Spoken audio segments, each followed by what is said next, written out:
रामचरितमानस से एक प्रसंग। एक दिन संध्या के समय सरयू तट पर तीनों भाइयों संग टहलते श्री राम से महात्मा भरत ने कहा, एक बात पूछूं भैया, माता कैकेयी ने आपको वनवास दिलाने के लिए मंथरा के साथ मिलकर जो षड्यंत्र किया था, क्या वह राजद्रोह नहीं था?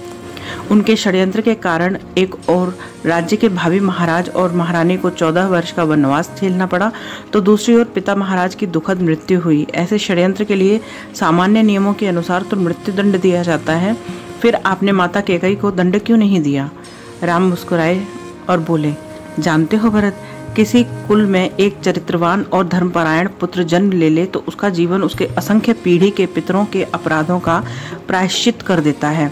जिस माँ ने तुम जैसे महात्मा को जन्म दिया हो, उसे दंड कैसे दिया जा सकता है? भरत संतुष्ट नहीं हुए, कहा, यह तो मोह है भैया, और राजा का दंड विधान मोह से मुक्त होता है। एक राजा की तरह उत्तर दीजिए कि आपने माता को दंड क्यों नहीं दिया।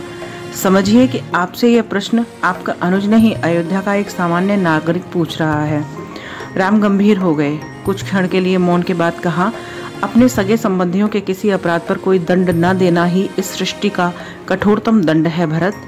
माता कैकेयी ने अपनी एक भूल का बड़ा कठोर दंड भोगा। वनवास के 14 वर्षों में हम चारों भाई अपने अपने स्थान से परिस्थितियों से लड़ते रहे, पर माता कैकेयी हर क्षण मरती रही। अपनी एक भूल के कारण उन्होंने अपना पति खोया, अपने 4 बेटे खोए, अपना समस्त सुख खोया, फिर भी वे उस अपराध बोध से कभी मुक्त न हो सकी। वनवास समाप्त हो गया तो परिवार के शेष सदस्य प्रसन्न और सुखी हो गए, पर वे कभी प्रसन्न न हो सकी।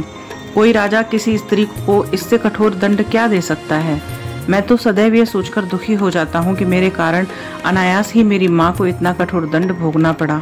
राम के नेत्रों में जल उतर आया था और भरत आदि भाई मौन हो गए थे। राम ने फिर कहा, और उनकी भूल को अपराध समझना ही क्यों भरत? यदि मेरा वनवास न हुआ होता तो संसार भरत और लक्ष्मण जैसे भाइयों के अतुल्य भ्रातृ प्रेम को कैसे देख पाता?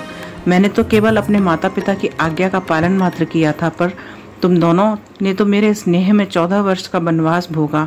वनवास ना होता तो यह संसार सीखता कैसे कि भाइयों का संबंध होता कैसा है?